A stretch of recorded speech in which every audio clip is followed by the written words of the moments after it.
Cylinder ఉచితం అన్నప్పుడు డబ్బుల్ని లబ్ధిదారుడికి ఇవ్వాలి, లేదంటే వారి అకౌంట్ లో డిపాజిట్ చేయాలి. అలా కాకుండా గ్యాస్ ఏజెన్సీకి డబ్బులు ఎందుకు చెల్లిస్తున్నారు? ఇందులో ఏదో మొదలపు దాగుందని లబ్ధిదారులు అనుమానం వ్యక్తం చేస్తున్నారు అని అసెంబ్లీలో వరద కళ్యాణి అన్నారు. దీనికి కూటమి ప్రభుత్వం సమాధానం చెప్పాలి. గ్యాస్ సిలిండర్స్ ఇస్తామన్నారు, అందులో ఎటువంటి షరతులు పెట్టలేదు అధ్యక్ష. వీళ్ళు జీవో ఇచ్చారు అధ్యక్ష, మంత్రి గారు చెప్పినట్టుగా. అందులో అక్టోబర్ 31వ తేదీ నుంచి మార్చి 31 వరకు ఈ ఆర్థిక సంవత్సరం ముగిసేసరికి ఒక సిలిండర్ ఇవ్వడానికి నిర్ణయించినట్టు చెప్పారు. అందులో బ్లాక్ పీరియడ్స్ కూడా పెట్టారు. 4 నెలలకి ఒక బ్లాక్ పీరియడ్ అని, ఏప్రిల్ నుంచి జూలై, ఆగస్ట్ నుంచి నవంబర్, డిసెంబర్ నుంచి మార్చి వరకు అనేసి. దీనికోసం మేము 895 కోట్లు కూడా నిధులు విడుదల చేశారు అధ్యక్ష. అసలు చంద్రబాబు నాయుడు గారు జూన్లో ముఖ్యమంత్రి అయ్యారు అధ్యక్ష, మార్చికి 10 నెలలు అవుతుంది అధ్యక్ష. అంటే 10 నెలల్లో కేవలం ఒక సిలిండరే ఇస్తున్నామనేసి చెప్పడం జరిగింది అధ్యక్ష. ఈ 10 నెలల పాటు ఒక కుటుంబం ఒకే ఒక గ్యాస్ సిలిండర్తో వంట చేసుకోవాలి అనేసి ప్రభుత్వం చెప్తుంది అధ్యక్ష. ఇది నిజంగా భావ్యమేనా అధ్యక్ష? నేను అడుగుతున్నాను. ఇది ఇలా ఒక సిలిండర్తో వంట చేసుకోవడం సాధ్యమేనా అధ్యక్ష? అది నేను అడుగుతున్నాను అధ్యక్ష. అలాగే దీపం 2 పథకం అంటే నేను ఏదో అనేసుకున్నాను అధ్యక్ష, కానీ దీపం 2 అంటే 2 సిలిండర్లు ఇవ్వకుండా ఒక సిలిండర్ మాత్రమే ఇవ్వడం అనేసి వీళ్ళు చెప్పిన దాన్ని బట్టి నాకు అర్థమైంది అధ్యక్ష. అసలు ఈ ఆర్థిక సంవత్సరంలో 3 సిలిండర్లు ఇవ్వాలి. వాళ్ళు ఇచ్చిన ప్రకారం బ్లాక్ పీరియడ్స్ ప్రకారం తీసుకున్న అధ్యక్ష, ఆగస్టు నవంబర్ 2వ block period, December to March 3వ బ్లాక్ పీరియడ్, అలాగైతే 2 ఇవ్వాలి. కానీ మార్చ్ 31 వరకు ఒక సిలిండరే ఇస్తున్నారు. మిగతా 2 సిలిండర్స్ ఇచ్చే ఆలోచన ఉందా లేదా? ఎందుకంటే వీళ్ళు అధికారంలోకి వచ్చాక 10 నెలలు అవుతుంది ఈ అకాడమిక్ ఇయర్లో. ఇంకో విషయం ఏంటంటే, జూన్ నుంచి అసలు ఈ 10 నెలలు అవుతున్నా ఒకే ఒక సిలిండర్ కోసం వీళ్ళు నిధులు విడుదల చేయడము, జీవో విడుదల చేయడం సమంజసమైన అడుగుతున్నాను. ఎంతమందికి, మాది రెండో క్వశ్చన్ ఒకటి ఉంది అధ్యక్ష, ఎంతమందికి లబ్ధిదారులు ఉన్నారు అని అడిగాం అధ్యక్ష. దానికి మంత్రి గారు అయితే సమాధానం చెప్పలేదు అధ్యక్ష. అర్హత ఉండే విధంగా అంటున్నారు తప్ప. అసలు అధ్యక్ష, ఈ రాష్ట్రంలో కానీ దేశంలో కానీ ఎక్కడైనా లబ్ధిదారుల సంఖ్య లేకుండా ఏ పథకమైనా ఉంటుందా? కానీ ఈ ప్రభుత్వం లబ్ధిదారుల సంఖ్య అనేది చెప్పలేదు అధ్యక్ష. అసలు పెన్షనర్స్ ఎంతమంది ఉన్నారని చెప్తారు గవర్నమెంట్. అలాగే ఎందుకు అధ్యక్ష అన్న క్యాంటీన్ లో ఎంతమందికి భోజనం పెడుతున్నారు కూడా చెప్తారు, చెప్పాలి. అదే అధ్యక్ష, ఎంతమంది లబ్ధిదారులు అనేది మాకు స్పష్టంగా కావాలి అధ్యక్ష. అలాగే అసలు 3 సిలిండర్లు ఇవ్వాలంటే యాక్చువల్గా 4115 కోట్లు అవసరం అధ్యక్ష. మరి ఆ నిధులు విడుదల చేసే ఆలోచన ఏమైనా ఈ ప్రభుత్వానికి ఉందా లేదా? ఇంకోటి డబ్బులు అధ్యక్ష గ్యాస్ కంపెనీలకి రిలీజ్ చేస్తామని చెప్తున్నారు అధ్యక్ష. ఉచితం అంటే లబ్ధిదారుడికి ఉచితంగా సిలిండర్ ఇవ్వాలి, లబ్ధిదారుడు అకౌంట్ లోకి డబ్బులేనే ఇవ్వాలి. అది మానేసి గ్యాస్ సిలిండర్స్ కి ఇవ్వడం ఏంటో నాకు అర్థం కావట్లేదు అధ్యక్ష. అసలు మేమే గ్యాస్ కంపెనీలు కట్టడం ఏంటి అధ్యక్ష? ఇది మా డౌట్ కాదు అధ్యక్ష. ఈవెన్ తెలుగుదేశం పార్టీ ఎమ్మెల్యేలు కూడా ఈ డౌట్ పడుతున్నారు. జ్యోతిర్మయి గారు ఆ రోజు మీటింగ్ లో చెప్పారు కదా అధ్యక్ష, మీరు విన్నారో లేదో, లబ్ధిదారుల నుంచి డబ్బులు కట్టించుకోవడం ఏంటని జ్యోతిర్మయి నెహ్రూ గారు వాళ్ళ ఎమ్మెల్యే గారే అన్నారు అధ్యక్ష. ఉచితం అంటే ఉచితంగా ఇవ్వాలి, నేను నిర్మోహమాటంగా ముఖ్యమంత్రి గారిని నిలబెట్టైనా ఈ విధానాన్ని మారుస్తానని వాళ్ళ ఎమ్మెల్యే జ్యోతిర్మయి నెహ్రూ గారు అన్నారు అధ్యక్ష. ఇది మా ఒక్కరు డౌటే కాదు. ఇవ్వాలి లేదా లబ్ధిదారుల అకౌంట్ లో డబ్బులు ఇవ్వాలి. ఇవ్వలేదు అంటే ఈ లబ్ధిదారుల సంఖ్య అంటే 1,55,00,000 మంది ఉన్నారు, వాళ్ళని తగ్గించడానికి అనేసా వాళ్ళ ఉద్దేశము? మాకు క్లారిఫై చేయాల్సిందిగా మంత్రి గారిని కోరుతున్నాను అధ్యక్ష. నదులు అనుసంధానం ద్వారా రాష్ట్రంలో కరువు నివారించాలనేది ముఖ్యమంత్రి చంద్రబాబు లక్ష్యమని నిమ్మల అన్నారు. అసెంబ్లీలో సభ్యులు అడిగిన ప్రశ్నకు ఆయన సమాధానమిచ్చారు. విజయనగరం, పార్వతీపురం, మన్యం, శ్రీకాకుళం జిల్లాలకి ఈ యొక్క ఉత్తరాంధ్ర సుజల స్రవంతి ప్రాజెక్టు ఒక లైఫ్ లైన్ గా ఉండాలనేటువంటి ఆలోచనతో మరి ఎన్డీఏ ప్రభుత్వం ఉంది అధ్యక్ష. ఏదైతే ఈ యొక్క ఇంత ఇంపార్టెంట్ అయినటువంటి ఉత్తరాంధ్ర సుజల స్రవంతి మరి ఏదైతే ఆ రోజు 2009లో మరి 7,214 కోట్లకి పరిపాలనా పరమైనటువంటి అనుమతులు ఇచ్చారు తప్ప తర్వాత ఈ యొక్క పనులకు సంబంధించి ఏ మాత్రం కూడా జరగనటువంటి పని మీ దృష్టికి తీసుకొస్తున్నాను అధ్యక్ష. అటువంటి సందర్భంలో ఏదైతే 2014లో తెలుగుదేశం ప్రభుత్వం అధికారంలోకి వచ్చిన తర్వాత ఆ రోజు 2017లో ఆ రోజు చంద్రబాబు నాయుడు గారు మరి ఫేజ్ 1 గా ఏదైతే 10 టీఎంసీల నీటిని దగ్గర 1,30,000 ఎకరాలకు సాగునీరు అందించాలనే ఉద్దేశంతో అధ్యక్ష ఈ ఫేజ్ 1 లో మీది కూడా నర్సీపట్నం, అందులో కూడా 40,000 ఎకరాల వరకు కూడా ఇందులో ఉంది. ఈ రకంగా ఆయన ఏదైతే 2,022 కోట్లకు ఆ రోజు టెండర్స్ ని పిలిచడం జరిగింది. ఫేజ్ 1 లో దగ్గర కొంత ఎర్త్ వర్క్, అదేవిధంగా సర్వే మాత్రం జరిగినటువంటి స్థితిలో మళ్ళీ 2019లో ప్రభుత్వం మారడంతో 2019, 2024 5 సంవత్సరాల్లో గత వైఎస్ఆర్సీపీ ప్రభుత్వం ఈ ఫేజ్ 1 కి చేసింది 0 అధ్యక్ష. అదేవిధంగా ఏదైతే 2020లో ఆర్భాటంగా ఫేజ్ 2 అని చెప్పి ఏదైతే 15,028 కోట్లు ఫేజ్ 2 కి, ఫేజ్ 1 కి 2,022 కోట్లు, మొత్తం 17,050 కోట్లు పరిపాలన అనుమతులు అయితే ఇచ్చారు తప్ప 5 సంవత్సరాల్లో 5 రూపాయల పని కూడా గత వైఎస్ఆర్సీపీ ప్రభుత్వం చేయలేనిటువంటి పరిస్థితి రికార్డుల పరంగా కూడా ఉన్నటువంటి పరిస్థితి అధ్యక్ష.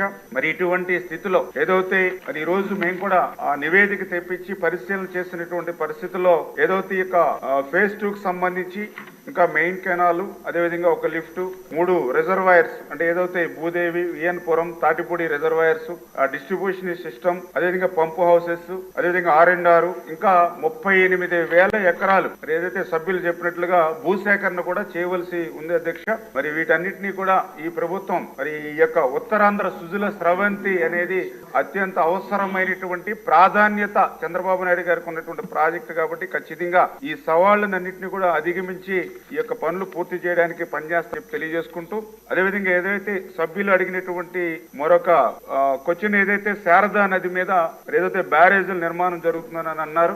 ఏదైతే ఈ శారదా నది అనేది అనంతగిరి నుంచి ఎస్రాయం వరకు 125 కిలోమీటర్లు ఏదైతే ఉందో మరి ఇక్కడ గ్రోయిన్స్, చెక్ డ్యామ్స్ అంటే దగ్గర 24 స్కీమ్స్ వరకు కూడా ఈ శారదా నది మీద ఉన్నాయి. ఈ దగ్గర 40,000 ఎకరాల వరకు కూడా ఆయకట్టుకి మరి సాగునీరు అందిస్తూ ఉంది. అయితే దురదృష్టం ఈ యొక్క స్కీమ్స్ అన్ని కూడా గౌరవ సభ్యులు చెప్పినట్లుగా శిథిలా వ్యవస్థలో ఉన్నటువంటి పరిస్థితి వాస్తవం అధ్యక్ష. అందులో కూడా పర్టికులర్ గా 4 స్కీమ్స్ అయితే మొత్తం దెబ్బతిన్నటువంటి పరిస్థితుల్లో 2018లో మనం పునః ప్రారంభించాలనే ఉద్దేశంతో ఆ రోజు తుమ్మపాల గ్రోయిన్ మరి ఆ రోజు 23.86 కోట్లు 2018లో నిధులు మంజూరు చేశాం.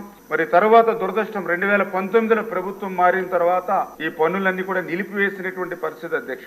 అదేవిధంగా ఏదైతే గోకివాడ గెడ్డ రెగ్యులేటర్ ఇట్లా ఏదైతే ఈ 4 స్కీమ్స్ ఏవైతే ఉన్నాయో 19-24లో ఒక్క రూపాయి కూడా పెట్టకుండా ఇచ్చినటువంటి అనుమతులను కూడా రద్దు చేసి జీరో చేసినటువంటి పరిస్థితి అధ్యక్ష.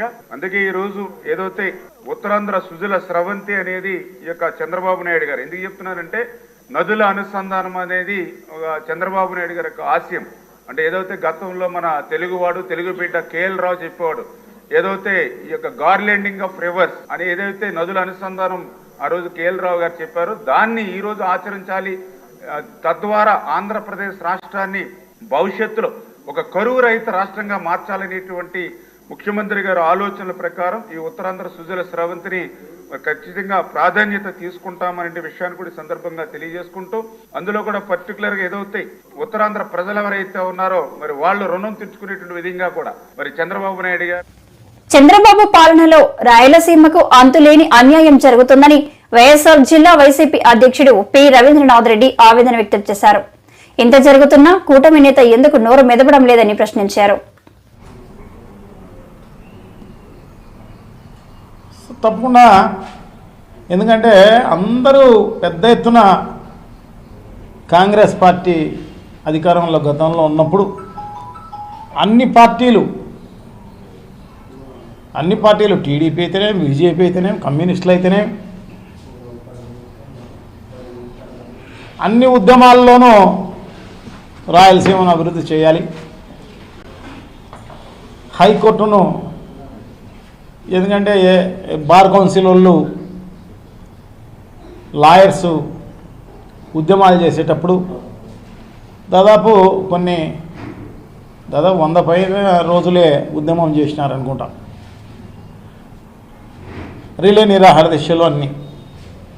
సో దాంట్లో అందరూ పాల్గొని మద్దతు కూడా ఇవ్వడం జరిగింది.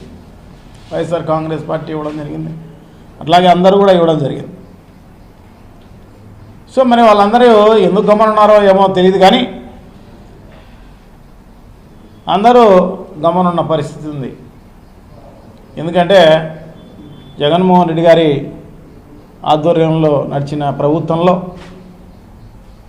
హెచ్ఆర్సీ అయితేనేమి, తర్వాత ఏపీఈఆర్సీ అయితేనేమి, వక్ఫ్ ట్రిబ్యునల్ అయితేనేమి, సిబిఐ కోర్టు ఇవి ఆల్రెడీ కర్నూలులో పెట్టడం జరిగింది.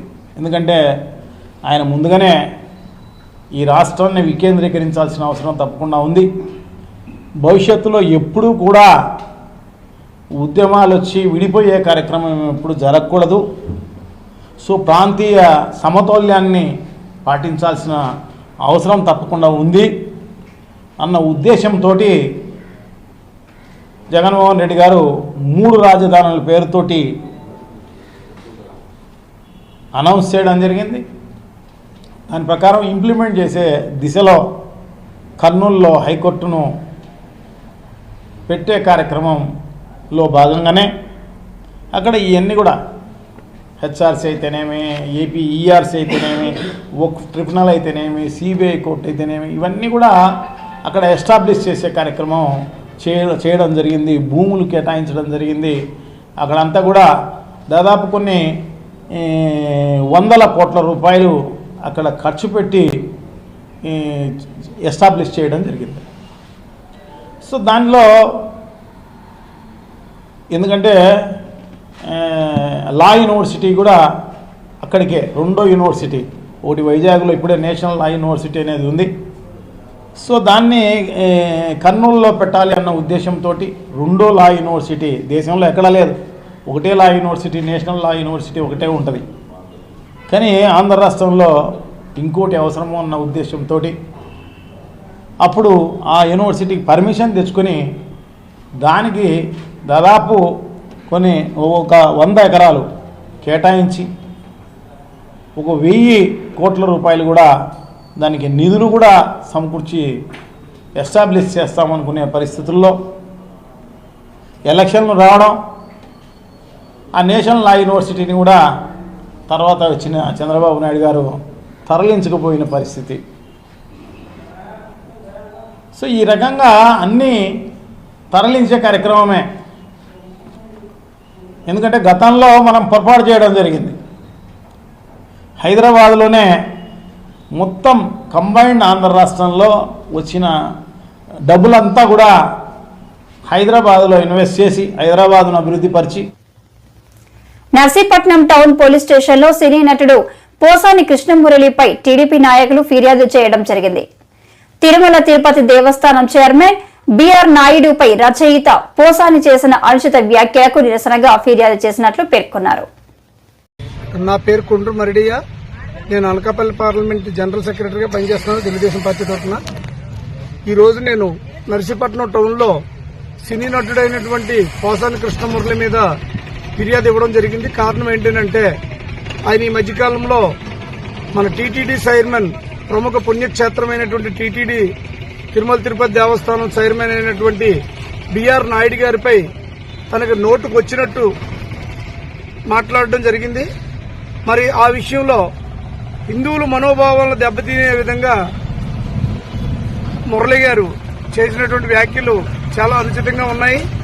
ఈ విషయాన్ని దృష్టిలో పెట్టుకుని మరి మేమైతే తెలుగుదేశం పార్టీ అనుబంధ సంస్థల తరఫున, దళిత సంఘాల తరఫున మేమైతే కనుక పోసాని కృష్ణమురళి గారిపై రాష్ట్ర వ్యాప్తంగా కూడా మేము ప్రతి పోలీస్ స్టేషన్లో కంప్లైంట్లు ఇవ్వడం జరుగుతుంది.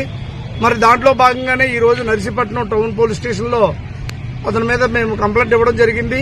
బిఆర్ నాయుడు గారు TV5 ఛానల్ పెట్టి ప్రజల పక్షాన నిష్పాక్షికంగా ఆయన ఛానల్ నడుపుతున్నారు.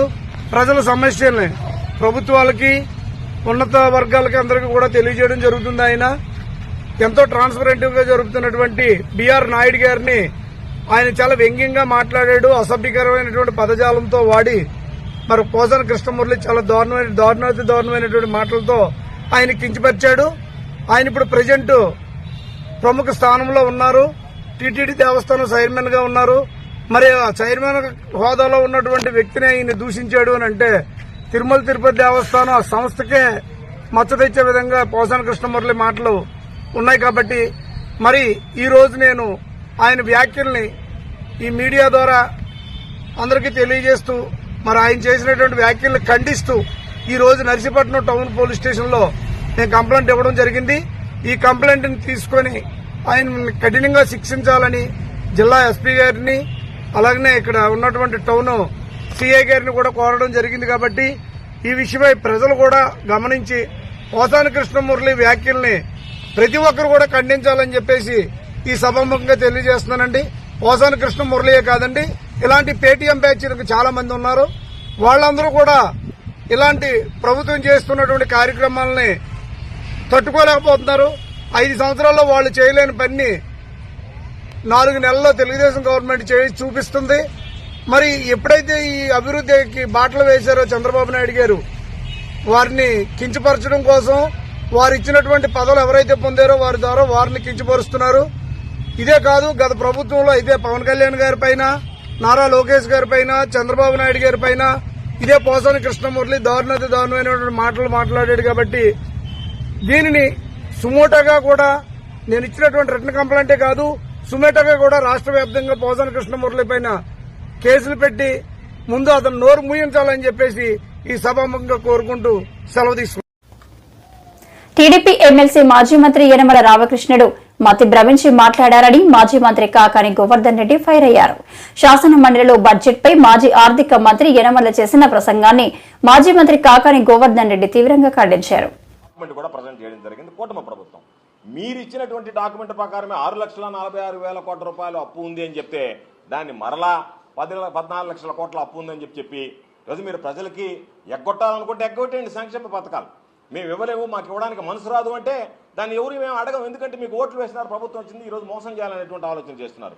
కానీ దాన్ని తప్పించుకోవడానికి ఏదో ఒక విధంగా నెపం ఎత్తుక్కుంటే ప్రజల్లో మరింత నవ్వులు పాలేటువంటి అవకాశం ఏర్పడుతుంది. మీరు ఇచ్చినటువంటి డాక్యుమెంట్స్ ఆధారంగా మాట్లాడుతున్నాం తప్ప మేము మాట్లాడేటువంటి మాటలు కాదు. కాబట్టి కాగుకు దాచిపెట్టామంటే ఈ 5 నెలలు ఏమి గాడిదలు కాశారు మీరు, అవన్నీ తీసి చూసి కదా నివేదించిన తర్వాత మీరు ఒక ఫిగర్కి 60 అయ్యారు. కాబట్టి ఇటువంటి అసత్యపు మాటలు, ఇటువంటి చీప్ చేష్టాలు మానుకుంటే మంచిదని చెప్పి నేను తెలియజేస్తున్నా. మరొక రెండో మాట మాట్లాడాడు. FRBM లిమిట్ ఏదైతే ఉందో అది 90% ఉంటే దాన్ని 180%కి వైఎస్ఆర్ కాంగ్రెస్ పార్టీ ప్రభుత్వం పెంచింది అని చెప్పి మాట్లాడారు. అవును, ఎందుకు పెంచవలసి వచ్చింది అంటే 90% నుంచి 180%కి పెంచడానికి మేము ఎప్పుడూ 90% మించి వాడుకున్నటువంటి సందర్భం లేదు FRBM లిమిట్. కానీ 90% నుంచి 180%కి ఎందుకు పెంచామంటే కోవిడ్ సమయంలో రెవెన్యూ రిసీట్స్ రాలేదు. ఈ దేశంలోనే జగన్మోహన్ రెడ్డి గారి నాయకత్వంలో ప్రతి ఒక్కరికి వ్యాక్సినేషన్ దగ్గర నుంచి, ట్రీట్మెంట్స్ దగ్గర నుంచి, బెడ్స్ ఏర్పాటు చేయడం దగ్గర నుంచి, వైద్య సదుపాయాలు అందించడం నెంబర్ 1గా నిలిచినటువంటి రాష్ట్రం ఆంధ్ర రాష్ట్రం.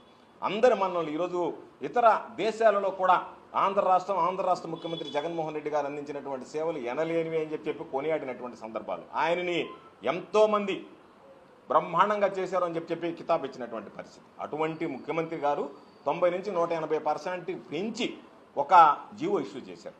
కానీ ఎక్కడ వాడుకోలేదు. ఈరోజు దాన్ని మాట్లాడుతూ మీరు ఇచ్చినటువంటి ఆ రెవెన్యూ రిసీట్స్ పైన 90 నుంచి 180కి పెంచారు అని చెప్పి మాట్లాడారు. కనీసం అవగాహన నుండి మాట్లాడుతున్నావా, అవగాహన లేక మాట్లాడుతున్నావా, తెలిసి మాట్లాడుతున్నావా, తెలియక మాట్లాడుతున్నావా తెలియనటువంటి పరిస్థితి. ఈరోజు ఒక్కసారి చూస్తే గ్యారంటీ అవుట్ స్టాండింగ్ మీరు ఇచ్చినటువంటి లెక్క ప్రకారం వాల్యూమ్ 5లో బడ్జెట్లో ఇచ్చినటువంటి కాలం ప్రకారం గ్యారంటీ అవుట్ స్టాండింగ్ చూస్తే 1,54,797 కోట్లు. గ్యారంటీడ్ అవుట్ స్టాండింగ్ వచ్చి నియమ నిబంధనల ప్రకారం తీసుకోవాల్సినానికి అవకాశం ఉండేది, ఎలిజిబిలిటీ ఉండేది 2,23,004 కోట్లు. 2,23,004 కోట్ల రూపాయలు తీసుకునేటువంటి అవకాశం ఉంటే మీరు చెప్పినటువంటి లెక్కల ప్రకారమే వాల్యూమ్ 5 ఆఫ్ బడ్జెట్ ప్రకారం కాలం ప్రకారం 1,54,797 కోట్లు మాత్రమే తీసుకోవడం జరిగింది. దాన్ని బట్టి చూస్తే రెవెన్యూ రెసిట్స్ చూస్తే 1,73,797 కోట్లు. తీసుకున్నటువంటి మొత్తం చూస్తే 1,54,797 కోట్లు. ఆ రెవెన్యూకి సంబంధించినటువంటి ఆ రెసిట్స్ని చూస్తే 90% కాదు 89% ఉంది. మొదట ఉన్నటువంటి మీ హయాంలో ఉన్నటువంటి 90%కు లోబడే చేశారు తప్ప దాన్ని మించి చేసినటువంటి సందర్భం లేదు. కాబట్టి నువ్వు ఏదో ఒకటి 90% 180% చేశారు. 90% లోపల ఉందా, 90% దాటిందా, 180% చేరిందా, ఇవన్నీ ఏమి లేకుండా ఏదేదో మాట్లాడాలని చెప్పి మాట్లాడడం అనేటువంటిది యనమల రామకృష్ణుడు లాంటి వ్యక్తి మాట్లాడితే నాకు అనిపించింది అసలు ఈయనే మాట్లాడా, ఎవరన్నా పరకాయ ప్రవేశం చేశారా, రామకృష్ణుడు లాంటి వ్యక్తి మాట్లాడేటువంటి మాటలేనా అన్నట్టుగా అనిపించింది. ఇంకొకటి మాట్లాడాడు, ఇది మరీ చిన్నపిల్లలు కూడా నవ్వుకుంటారు రామకృష్ణుడు మాట్లాడేటువంటి మాటలు. ఓడీస్ వేజెస్ అధికారంలోకి వచ్చిన తర్వాత కూడా చంద్రబాబు అబద్ధాలు ఆగలేదంటూ మాజీ మంత్రి గుడివాడ అమర్నాథ్ మండిపడ్డారు. గత వైఎస్ఆర్సీపీ ప్రభుత్వంపై తప్పుడు ప్రచారం చేశారని, రాష్ట్రం దివాలా తీసిందంటూ దుష్ప్రచారం చేశారని ధ్వజమెత్తారు. గురువారం ఆయన మీడియాతో మాట్లాడుతూ సంబంధించినటువంటి అన్ని విషయాలు అందులో పొందుపరిచేటువంటి పరిస్థితులు ఉంటాయి. ఈ క్రమంలో మన 11వ తారీఖున బడ్జెట్ ప్రవేశపెట్టిన తర్వాత నిన్న మా పార్టీ అధ్యక్షులు జగన్మోహన్ రెడ్డి గారు కూడా చాలా వివరంగా ప్రభుత్వం తాలూకు ఆలోచనలన్నింటినీ కూడా ఎండగడుతూ ప్రభుత్వం తాలూకు ఉద్దేశాన్ని, ఏ రకంగా ప్రజల్ని మోసం చేయాలనేటువంటి వారి తాలూకు అభిప్రాయాన్ని, వాటన్నిటినీ కూడా వారు నిన్న సుదీర్ఘమైనటువంటి వారి పత్రికా సమావేశంలో వారు మాట్లాడడం జరిగింది. ఎందుకంటే దాదాపు 2 సంవత్సరాల ముందు నుంచి మేము అధికారంలోకి వచ్చిన తర్వాత ఎన్నికలకు వెళ్ళేటువంటి 2 సంవత్సరాలు ముందు నుంచి, అంటే 2022 నుంచి, అంటే ఎప్పుడైతే కోవిడ్ పరిస్థితులు సద్దుమణిగాయో, 3rd వేవ్ ఆఫ్ కోవిడ్ని మనం జనవరి 2022 ఆఖరి వరకు, ఫిబ్రవరి నెల వరకు 3rd వేవ్ ఆఫ్ కోవిడ్ని చూసాం. అప్పటి నుంచి రాష్ట్రం మీద, రాష్ట్ర ప్రభుత్వం మీద, అప్పుడున్నటువంటి మా ప్రభుత్వం మీద, ముఖ్యమంత్రి గారి మీద, ఆ రోజు ముఖ్యమంత్రి గారి మీద ఏ రకంగా దుష్ప్రచారం చేశారో అన్నటువంటిది కూడా మనం చూసాం. ముఖ్యంగా ఆ రోజు జగన్మోహన్ రెడ్డి గారిని, ప్రభుత్వాన్ని, ఈ రాష్ట్రాన్ని శ్రీలంకలా మార్చేశారని, ఈ రాష్ట్రాన్ని జింబాబ్వేలా మార్చేశారని, 10 లక్షల కోట్ల అప్పులు చేశామని, 11 లక్షల కోట్ల అప్పులు చేశామని, 12 లక్షల కోట్ల అప్పులు చేశామని చెప్పి అనేక పర్యాయాలు చెప్పిన అబద్ధమే చెప్పి ఎన్నికల వరకు కూడా దాన్ని సాగదీసుకుంటూ వచ్చారు.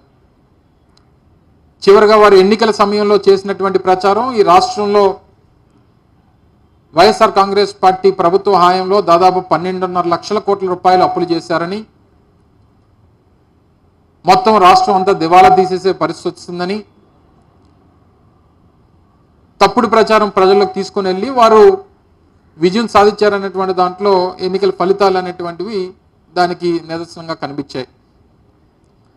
సరే, ఎన్నికలు అయిపోయిన తర్వాత, వారు అధికారంలోకి వచ్చిన తర్వాత నిజాలు కొన్ని రోజులు ఏమైనా చెప్పారా అని అంటే అది కూడా లేదు. నాకు తెలిసి వారు అధికారంలోకి వచ్చిన తర్వాత జూలై మాసంలో వారు పెట్టినటువంటి కొన్ని సమీక్ష సమావేశాల్లో ఆ రోజు కూడా 12.5 లక్షల కోట్ల రూపాయలు అని చెప్పినటువంటి ఈ పెద్ద మనిషి వారి తాలూకా ఒక